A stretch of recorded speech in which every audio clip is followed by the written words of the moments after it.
El Evangelio de Cristo no es una religión, sino que es la buena noticia que ha llegado el reino de Dios. Aquí comienza tu programa Caminando por el Reino con Rodo Naurad. Bienvenidos a Caminando por el Reino. El sonido del nuevo pacto en Cristo. Anteriormente en Caminando por el Reino. En episodios anteriores estuvimos conversando acerca de la identidad y a modo de resumen aprendimos lo siguiente. 1. Jesús, sabiendo que su obra había llegado, sabiendo que pasaría de este mundo al Padre y sabiendo quién era Él, fueron los 3 elementos que posicionaron su lugar e identidad, ya que Él tuvo claro desde siempre cuál era su identidad y que no estaba limitada por su realidad humana.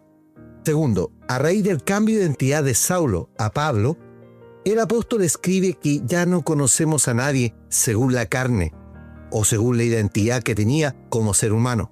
Ahora los conocemos desde la posición en Cristo. Tercero, Jesús es el unigénito, el monogenes. Como escribe Juan en su carta, lo que significa que su naturaleza, su esencia y ADN estaban en Dios y no fueron contaminados por la naturaleza humana provista desde María, su madre. Cuarto, en la conversión de los discípulos, en especial la de Pedro, el Señor influyó directamente al cambiar de nombre a Simón por Pedro, quien años más tarde entendería que él fue nombrado como piedra viva, y así lo escribe en su carta para que todos formemos la casa espiritual. Quinto, el cambio de identidad se asemeja al programa de protección de testigos de la justicia, ya que es una entidad gubernamental la que provee un cambio de identificación y de lugar de alguien que porta un testimonio crucial. Lo mismo sucede con quienes portamos el testimonio de Cristo y el Evangelio en nuestras vidas. Y sexto y último, la identidad es definida en un hijo e hija antes de la fundación del mundo. Así lo afirma Pablo en la carta a los Efesios en el capítulo 1 y en Romanos capítulo 8. Los elegidos viven un proceso de transformación, por lo que la identidad es un proceso que sigue en un discípulo. Los creyentes no tienen tal proceso porque Dios eligió a discípulos, no a creyentes. Para entrar en materia y para hablar de la familia, primero debes tener clara tu identidad, o al menos debes estar viviendo el proceso de cambio de identidad, porque tu identidad, en la medida que sea clara, te llevará a reconocer quiénes son tu familia y te sentirás con ellos en familia. Porque lo dije en episodios anteriores, lamentablemente el título hermano o hermana en la iglesia es solo eso, un título, porque en la práctica eso no significa mucho, ya que el nivel de entendimiento de los congregantes no les da para entender esa pertenencia. ¿Y por qué digo esto?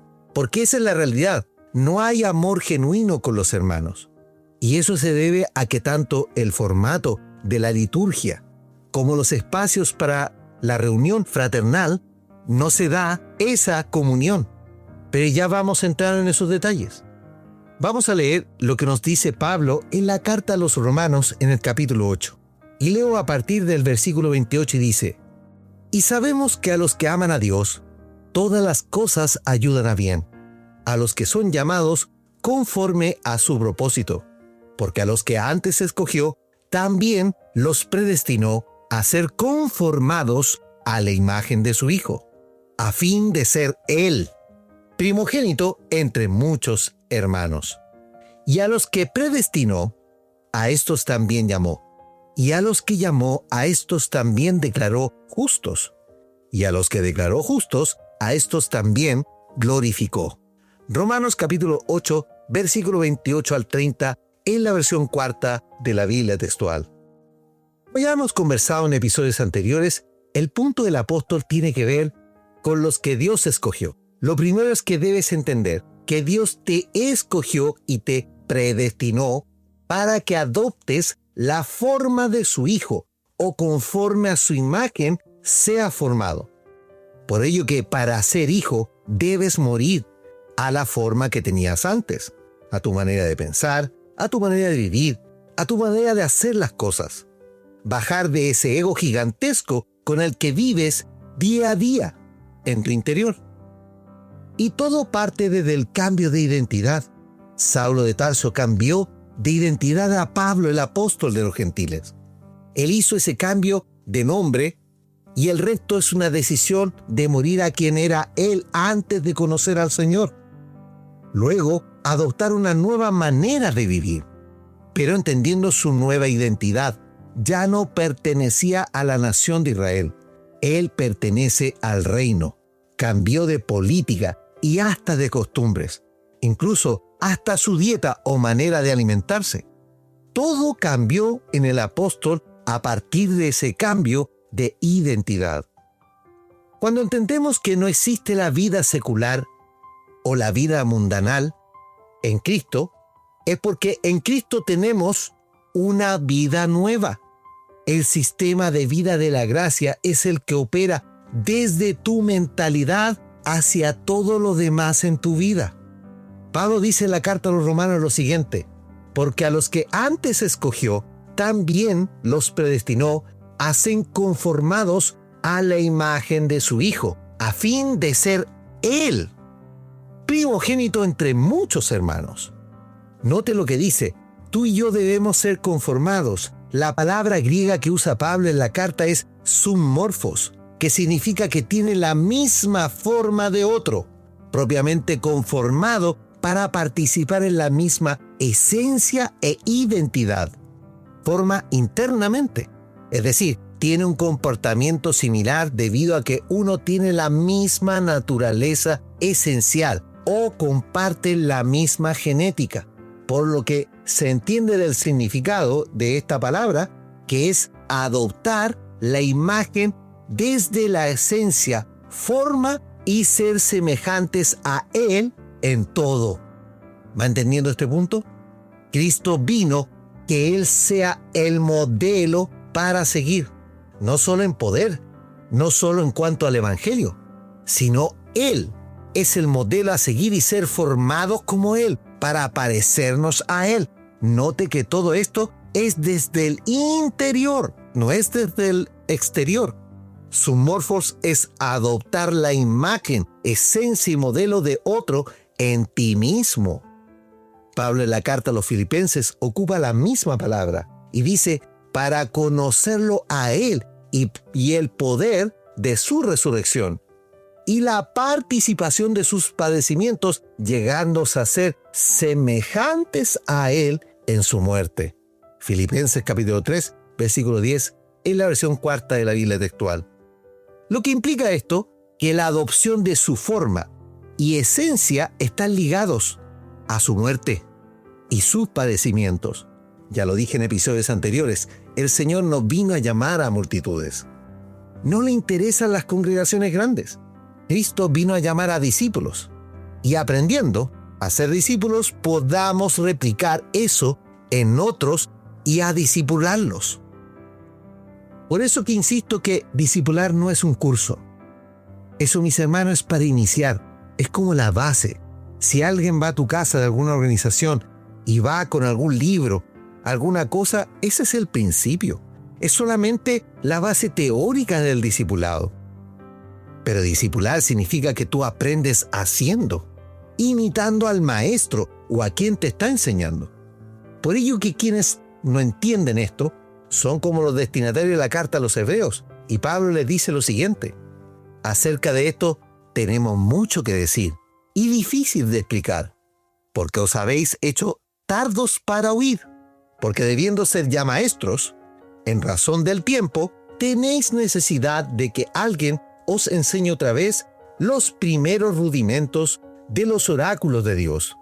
Y habéis venido a ser como los que necesitan leche y no alimento sólido, porque todo el que usa de leche es inexperto en la palabra de justicia, porque es recién nacido, pero el alimento sólido es de los perfectos, de los que por la práctica tienen los sentidos ejercitados para el discernimiento del bien y del mal. Hebreos capítulo 11, versículo 11 al 14 en la versión cuarta de la Biblia textual. El apóstol ve la deficiencia de maduración de los hebreos, de los destinatarios de esta carta. Es decir, ve gente que no está a la altura del conocimiento que debería tener. Es como tratar de discutir de ecuaciones en matemática cuando el alumnado está aún con problemas con las tablas de multiplicar o las multiplicaciones. Por eso que dice, debiendo ser, note la expresión del apóstol, debiendo ser ya maestros. Note el nivel que espera el apóstol de ellos.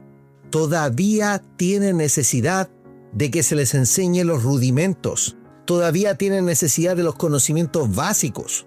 Los destinatarios de la carta no están a la altura de la discusión de la carta. Pero si sigues leyendo el siguiente capítulo, que es el capítulo 6 de Hebreos, notarás que la expresión del apóstol dice, y esto haremos. El apóstol no se desanima por la falta de nivel de conocimiento y la deficiencia de ese conocimiento que los hebreos tenían. Todo lo contrario.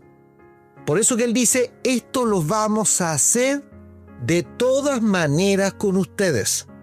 El no entendimiento del cambio de identidad, hermanos, nos imposibilita adoptar la imagen de Cristo en nuestras vidas. Pablo lo dice, los escogidos están predestinados a ser formados conforme a la imagen. Por eso que este proceso es por ti y pese a ti, y si no estás de acuerdo, Dios va a obligar a tu ego a entender esto, hermano y hermana que me estás escuchando. El Señor no va a renunciar porque hoy tú no ves la necesidad de un cambio en tu vida, o no ves que deba ser así el proceso, porque decides llevar las cosas a tu manera. Hermano y hermana, el Señor tanto te ama que aguanta tu infantil comportamiento de hoy en día. Él aguanta tu berrinche y oposición a los cambios en tu vida. El Señor quiere que dejes de vivir en la manera que vives y que viven el resto de este mundo. Y quiere que aprendas a vivir en el reino. Pero lo principal, que adoptes su forma, que te amoldes al molde de Cristo, que vivas su esencia, su ADN, la sustancia del Dios Todopoderoso que hoy tienes posibilidad de adoptar en tu vida. Luego continúa el apóstol diciendo, formados conforme a la imagen de su Hijo. La palabra que usa el apóstol, y que ya lo dije en episodios anteriores, en griego es eikon. Y como dije, en el estudio de la identidad, eikon es un ícono. El Señor es el ícono visible de Dios. Pero acá la connotación de Pablo va de la mano de la siguiente frase, a fin de ser Él. La Biblia textual separa con una coma esta importante frase, porque esto denota el objetivo de ser formados, el objetivo de conformar la imagen de su Hijo, de su esencia, de portar el ADN espiritual, el ADN celestial para ser como Él. Por eso que Pablo dice en Efesios capítulo 5, hasta que todos lleguemos a la unidad de la fe y del conocimiento pleno del Hijo de Dios, a un varón perfecto a la medida de la estatura de la plenitud de Cristo. Efesios capítulo 5, versículo 13, en la versión cuarta de la Biblia textual. Estamos llamados, hermanos, a una vida de crecimiento para llegar a igualar en lo posible, dice Pablo, la estatura de Cristo, a la plenitud de Cristo cuando Él estaba en su plenitud. Qué importante, hermano, es entender este punto. Como lo dije en el estudio, antes y después de la cruz, Cristo no vino a reparar el pecado de Adán como fin último. No vino a derramar su sangre por todo el mundo.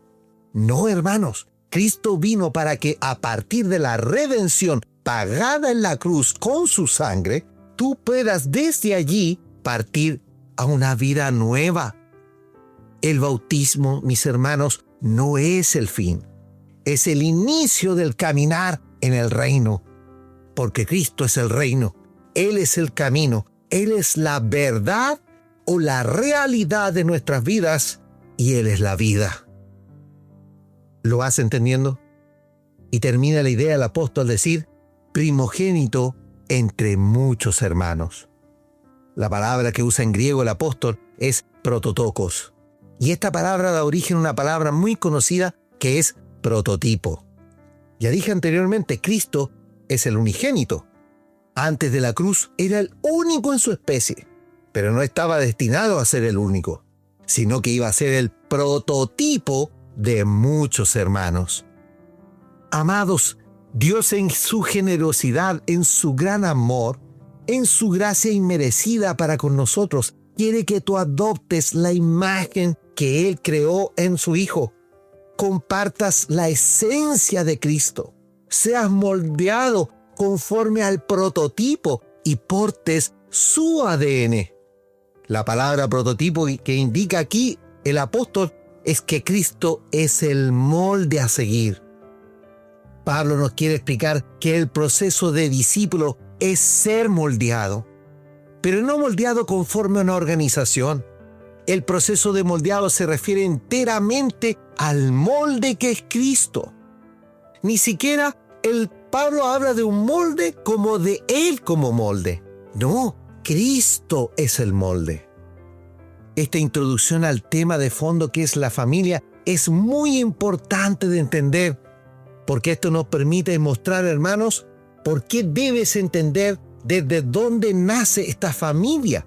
Porque tu familia, padres, hermanos y hermanas, abuelos, tíos, etcétera, que tú conoces, tiene un origen, parte de la unión y por la procreación de los integrantes, quienes a su vez comparten una genética en común. Pero la familia del Señor también parte de la misma manera, parte de una genética especial que está en Dios, que Dios puso en Cristo y que en Cristo tú puedes tener. Si yo no entiendo que la genética de Dios está vinculada 100% a este proceso, hermanos, nos vamos a seguir quedando en un título honorífico de hijo de Dios o de hermanos entre nosotros, que es precisamente la realidad de cientos de congregaciones en el mundo. Y si lo llevamos al diseño de Dios expresado por Pablo en las cartas, nos vamos a dar cuenta, hermanos, que esto no es un título. Es una verdad, es una realidad y que hoy, ¿por qué no es real? Porque no la creemos. Pablo, en pocas líneas de la carta a los romanos, nos abre a un tema fascinante de entender. El por qué somos hermanos, el por qué somos familias. Ya que en Cristo no solo tenemos redención y el perdón de pecados, sino que tenemos mucho más que eso. Y a partir de estas profundas definiciones, la perspectiva va a cambiar a la hora de conformar nuestros núcleos familiares también, y el cuidado de nuestro núcleo familiar. Ya que no vamos a una iglesia, somos iglesia. No somos simples creyentes, somos discípulos. Al finalizar este episodio, quiero decirte que la palabra creyente en todo el Nuevo Testamento aparece en 17 ocasiones. Y por otro lado, la palabra discípulo aparece en 256 veces en los registros tanto del Evangelio como en todas las cartas a posterior. Y eso es porque el Evangelio no se trata de creyentes, no se trata de grandes congregaciones, no se trata de multitudes. Recuerda que la fórmula del Señor para una congregación es donde estén 2 o 3 congregados en mi nombre. Por ende, esto no se trata de una multitud. Sabes, hermano y hermana, esto se trata de discípulos. Se trata de quienes somos familia. Y el Señor nos está invitando hoy, a través de su Espíritu, a no ser más creyentes, a no calentar más un asiento, sino que ahora empezar a ser familia, pero debemos cambiar la mentalidad para eso. Por eso que esta introducción acerca de lo que estamos conversando, y espero que te quedes para los siguientes episodios, vas a entender aún más la profundidad de lo que el Señor nos quiere enseñar. Oremos al Señor. Padre amado, te damos gracias por iniciar este nuevo estudio acerca de un tema tan hermoso, tan lindo como es la familia. Y tan importante en estos días, porque si hay algo que no está funcionando bien en las congregaciones, y me refiero a los hermanos, son sus propias familias. Porque hay una visión sesgada, contaminada por la forma y moda de este mundo. Pero es precisamente como tu palabra nos quiere llevar a través de este estudio a entender que somos familia. ¿Y por qué lo somos? ¿Qué compartimos? ¿Y hacia dónde vamos con esto? Permita, Señor, que tu mano poderosa toque el corazón de aquellos que están escuchando el mensaje, para que abran sus entendimientos a este nuevo tema, entendiendo que tú nos estás hablando hace varias semanas de algo tan importante, que partimos esta cuarta temporada con el tema de la iglesia, y que luego continuamos con tu obra y el antes y después de la cruz. Y hace poco hablamos de la identidad. Señor, ayúdanos a que la familia, hoy día entendiendo esta seguidilla de conceptos, todos relacionados entre sí, nos permitan tener una visión clara y una perspectiva más adecuada al plan que tú tienes. Porque yo sé que hay un diseño glorioso, Señor, y que lo hemos leído en tus cartas, en las cartas de Pablo a nosotros, en las cuales podemos entender ese diseño. Yo te pido, Señor, que tú aclares el pensamiento, que le permitas a los hermanos que nos escuchan, que puedan tener la humildad y la recepción como la que tuvieron los tesalónicos, de poder creer a tu palabra, de ejercitar estas cosas en sus vidas para tener un evangelio glorioso expresado desde nuestros propios hogares y que la gente quiera imitar eso, no simples congregantes de un recinto. Amado Dios, todo esto te lo pido en tu santo nombre, Jesucristo. Amén y amén. Amados, los invito para nuestro siguiente episodio, para que sigamos conversando de familia y, por supuesto, a caminar por el reino. Amado, súmate a la familia de Caminando por el Reino y comparte el mensaje por tus redes sociales. Caminando por el Reino está en Facebook e Instagram. Escucha nuestros episodios por YouTube y Spotify, la red musical más grande del mundo, y transforma tu vida en el nuevo pacto en Cristo. Caminando por el Reino es una herramienta de formación para los santos en Cristo, en donde quiera que estén, para que juntos lleguemos a la estatura de Cristo. Somos un medio gratuito sostenido por los santos en el Señor, y para la obra del ministerio de la cual queremos que seas partícipe y llegues a ser un ministro competente del nuevo pacto. Que la gracia y la paz de Cristo sean en tu vida. Tienes libertad aquí, Espíritu de Dios, Espíritu de Dios. Tienes libertad aquí, Espíritu Santo, Espíritu Santo. Tienes libertad aquí, Espíritu de Dios, Espíritu de Dios. Tienes libertad aquí, Espíritu Santo, Espíritu Santo. Yo soy tu casa, tu morada, yo soy tu hogar. Ven y cambia todo de lugar. Yo soy tu casa, tu morada, yo soy tu hogar. Ven y cambia todo de lugar.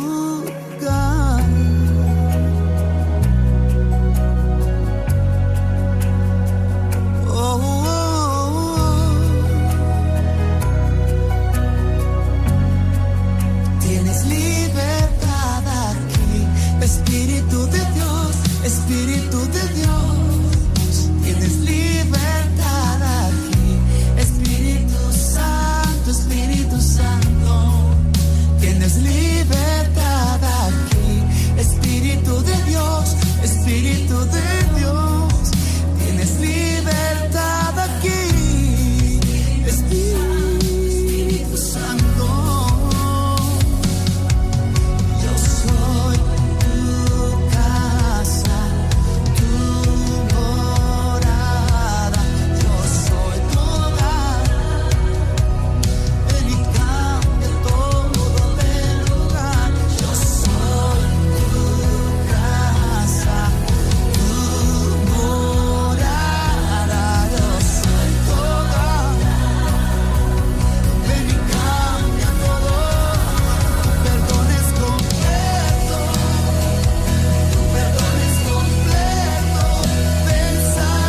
toca